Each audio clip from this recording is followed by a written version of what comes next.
CeCe and Romeo, Monday through Saturday on 93.5 KDAY. It's 935 KDAY. We are excited. Yeah, zone, we zone, are. zone. Let me just say it like that. We got Swizz Beatz in the building with us. He's actually zooming in. But Swizz, we wanted to kick it off. Here's the deal. We all remember where we were when we heard DMX had passed. Me and Romeo were actually in the radio. We were at the radio station in the studio. Where were you when you found out that we had lost DMX? I was in Saudi Arabia. Mm. Yeah. And obviously, prior to that, you knew that he had been in the hospital and everything, so you knew what had happened. Were they keeping you pretty much up to date every day during that time? Absolutely. Yep, sure did. And I just want to say this, man, thank you for taking time out, because we know you've been going around talking about things come up this weekend, and you have to continuously talk about this. That's a lot. We know that, so we appreciate you taking the time out. But what's one moment that you always remember in studio with DMX? I know you got a lot of them, though. So one particular moment.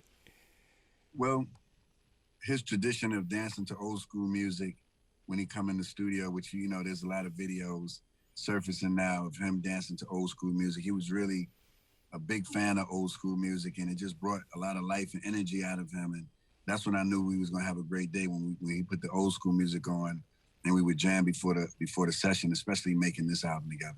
Oh, that's beautiful. And how beautiful was it to see all of New York out on the streets to honor DMX before his memorial? Like, I know we were going through the pain, but sometimes you got to look at the beauty of how he touched the people. Facts.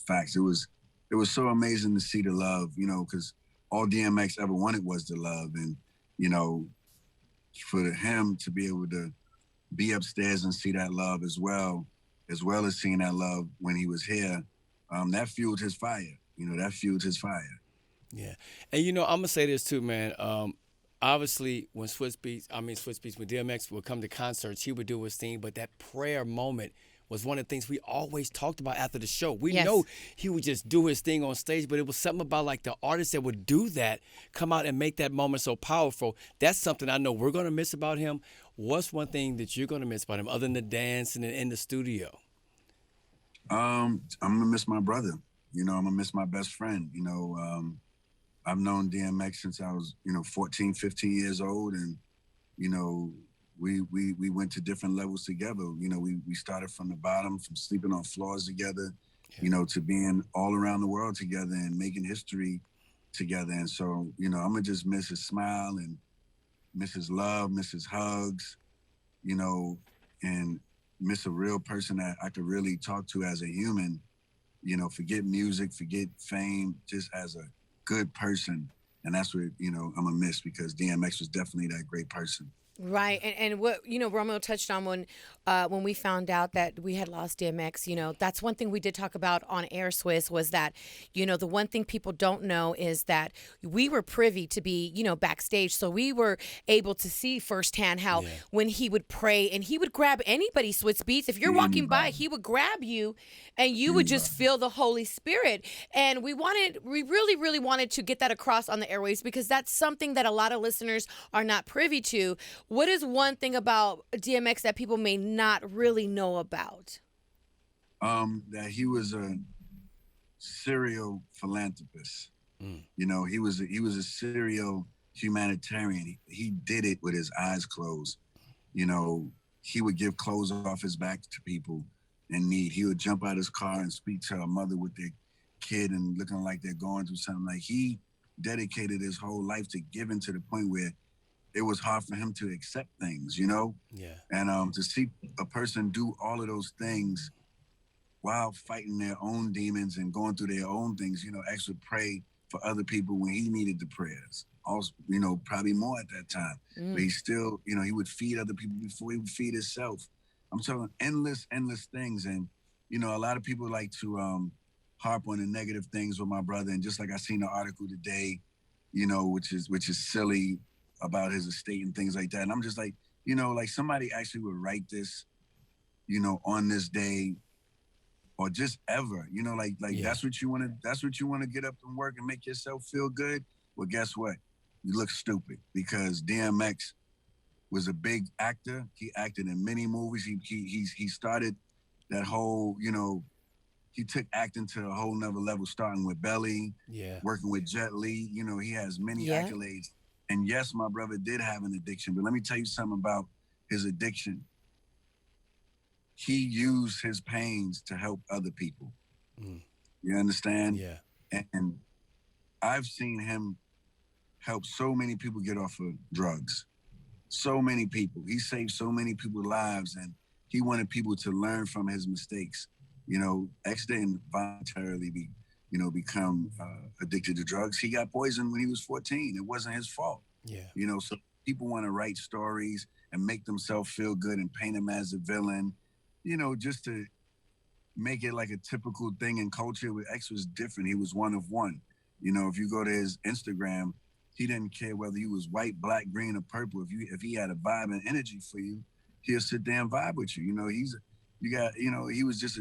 was like a prophet, man. I'm telling you. Yeah, definitely a real one. Swizz Beatz hanging out with the KDAY Morning Show with Yes. CeCe and Romeo. And as a brother, was it difficult for you, like as he continued to rise to the top and while he was at the top doing his thing, to see people try to take advantage of him? Because that happens a lot to artists. There's people that try to get into their circle. Oh, yeah, a lot. How hard was that to see that?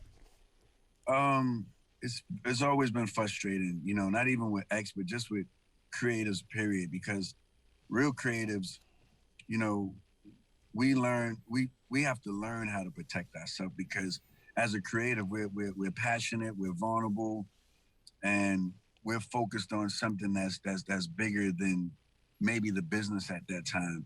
You know, most of the creatives I know, they never cared about the business like that, which is why I had to go back to school and equip myself to be prepared for the business, because I've seen so many people getting taken advantage of, and it's never right when anyone takes advantage of anyone. And although people thought they was taking advantage of X, they was really taking advantage of themselves, because X was so smart. He knew who was who and what was what.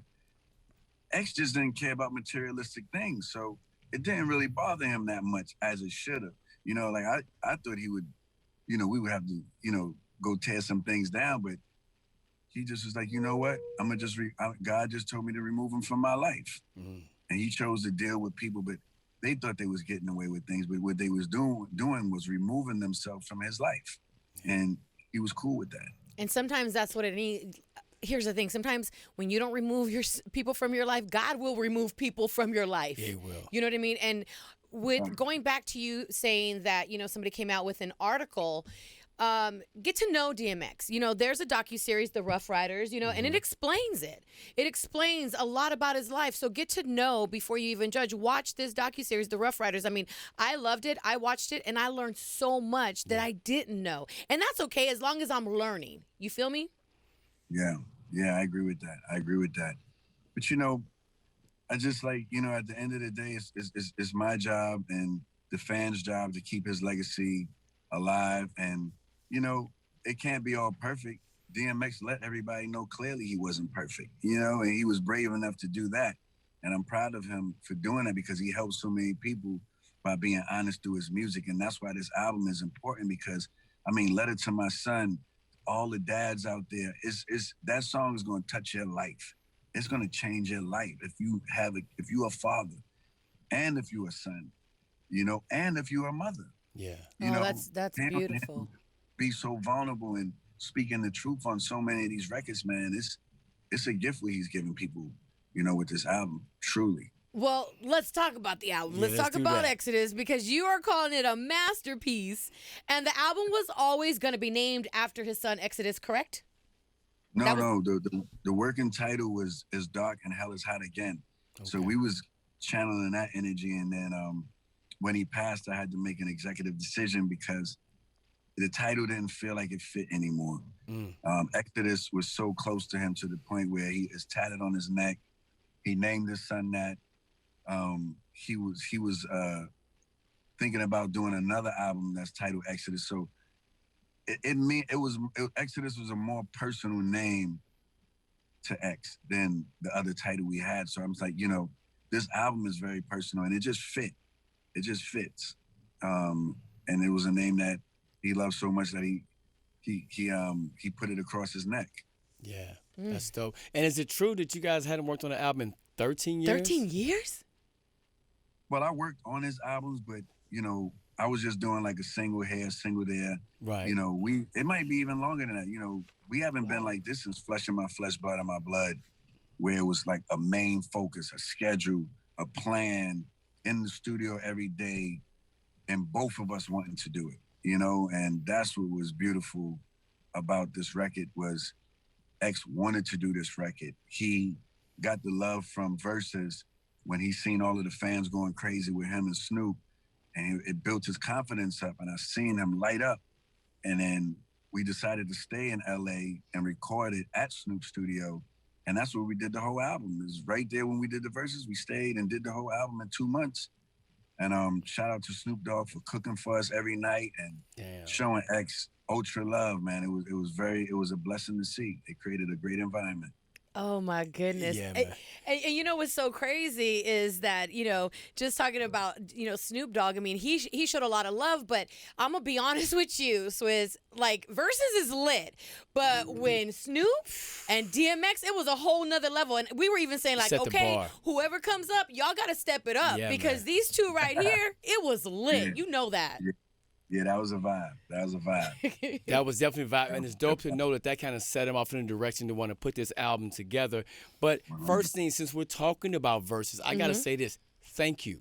You got to understand. Thank you, yes. Swizz Beatz, we were in the middle of a pandemic. No movie theaters, no concerts, none of that. And then you gave us something so special. You know what I'm saying? I don't know if you realize how special it is. I'm assuming artists have been hitting you up saying thank you for creating Verzuz. Please tell me I'm right on that. Yeah, it's been a blessing. Everybody's been thankful and respectful. And shout out to my partner, Timberland. You know, we just really believed in ourselves and the creatives and, you know, and help a lot of people at the same time. And it's been a blessing to watch and to see it still grow. And to the point where me and Tim doing Verzuz against each other this Sunday at Live in Miami, you know, with an audience. That's going to be so dope. Yeah, that's going to be crazy. Man, yeah. It's only right that you do it in front of an audience like that because I'm telling you, like, you know, with the pandemic, it's one thing you kind of boxed in, but you bringing us to magic, right? Now you get to have the audience there, too. That's going to be a dope look for you, man. I'm not going to lie, Swizz. I was low-key mad that I didn't think of it. I was like, damn, that's a good idea. Damn. And honestly, when you thought of it, like, at that point, did you realize, like, yo, we got something special here? When did you really, really realize that? Everybody was calling us to do what we did. You know, everybody's like, man, I want to do this. I want to do that. I want to do this. Let me do this with this person. I was like, okay. And then we had a whole bunch of bootleggers and everything. It was heavy in the beginning, but now, you know, we graduated the brand, graduated the company to the next level with Triller. And it's been, you know, for 1 year to get the company to where it's at today and still growing, it's been a blessing, man. We're truly honored and humbled by everything, and we appreciate everyone. Yeah, no, we definitely love it. And speaking on Verzuz, you know, is there gonna be or not gonna be, you know, an official Verzuz with Soulja Boy, Bow Wow? What's going on with that? I think it's official. Okay, it seems pretty official to me. They just went out and did their thing. You know, we would have launched it different, but like sometimes you just let it be organic. You know. They're excited, but I want people to know that just because we didn't announce it, that is not going to happen. We had on schedule to announce me and Tim's, and so you know that doesn't mean that the other one's not happening. Got you. And any special surprises this weekend for you guys' Verzuz battle? Any special surprise? Tim might be loading up the clip on me, but I'm not gonna lie. Like I've been.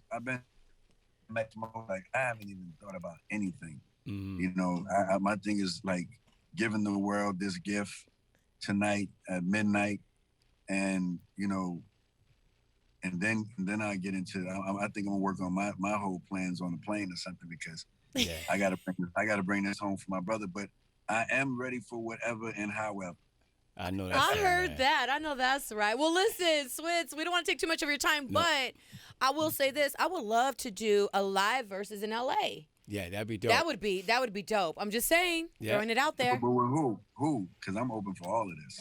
Oh, man. Who would it be? Like a Dr. Dre, maybe? Maybe or maybe a Cube. Maybe a Cube and a Quick for West Coast. A Cube and a Quick might be dope for the West Coast. I love all of that. Hey, We'll make some I love phone all calls. of this. We'll hope. None of that is off the list, by the way. So I love that. And if those you going with those KDAY artists, then me and Romeo, we would love to have tickets front row seat. I'm just saying. Yeah, man, we're in zone. Zone. Go on the stage and jump in the crowd zone. That's what we're doing. I'm doing man. that. Thank you. And I just want to say, you know what, man, to you and your queen, thank you what you've done for the culture. She got her flowers at the award show this past weekend, which I thought was amazing. We see what you continue to do for hip-hop, for music in general. So I just want to take the time and say, CeCe and I, we thank you for doing you, bro. Thank you. And I appreciate you guys for all the support. And everybody that's listening, let's get this DMX album #1. He deserve it. You deserve it. And let's go. Let's run it up. Let's run it all the way up because he ran it all up for all of us, in a major way. And those who don't know DMX, go back and listen to those prior albums and learn. You're going to learn today. You're going to learn today. And it's dropping at midnight. Is that what you said? Yeah, midnight. Okay, Big done zone. deal. All right, man. Thank you. Have a beautiful weekend. All right, blessings to everybody. Yes, sir.